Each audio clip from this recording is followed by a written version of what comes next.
एक आदमी एक पेड़ के नीचे बैठा था। लगातार रोए जा रहा था, लगातार रोए जा रहा था। उसके हाथ में एक रस्सी थी और गले के लिए एक फंदा बना रहा था ताकि गले में डालकर मर जाऊं। ये बात पर पेड़ पर बैठे दो पंछी देख रहे थे और उस पक्षी ने आदमी से पूछा, तुम रो क्यों रहे हो और फंदा क्यों बना रहे हो?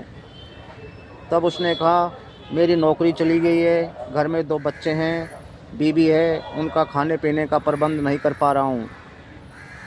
ऐसी ज़िंदगी से मर जाना ही सही है, इसलिए मैं फंदा बना रहा हूँ और लगाकर मर जाना चाहता हूँ।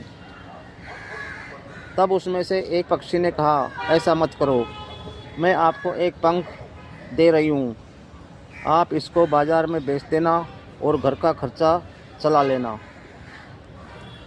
उस पंछी ने पंख जैसे ही नीचे गिराया वह सोने का हो गया।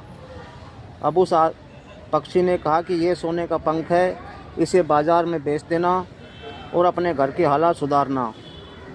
जब कभी आवश्यकता हो तो दोबारा आ जाना, मैं तुम्हें पंख दे दूँगी। अब उस आदमी की उम्मीद जागी और बाज़ार में बेच दिया और घर की हालत सुधार ली।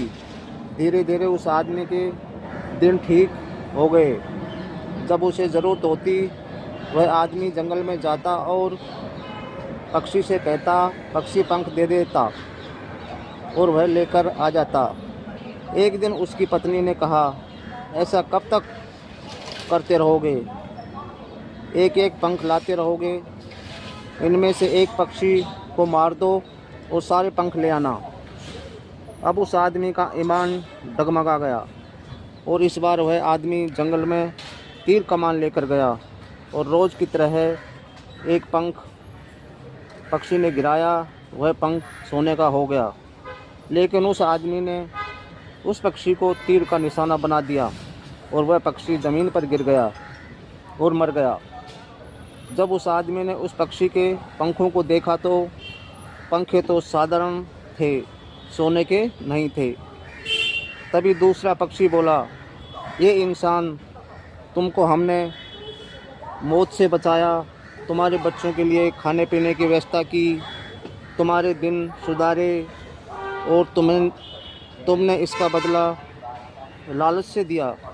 जो इंसान थोड़े में खुश रहना नहीं सीखता वह इंसान ज़्यादा लालच के चक्कर में सब कुछ गंवा देता है। ये कहकर दूसरा पंछी उड़ गया। लालच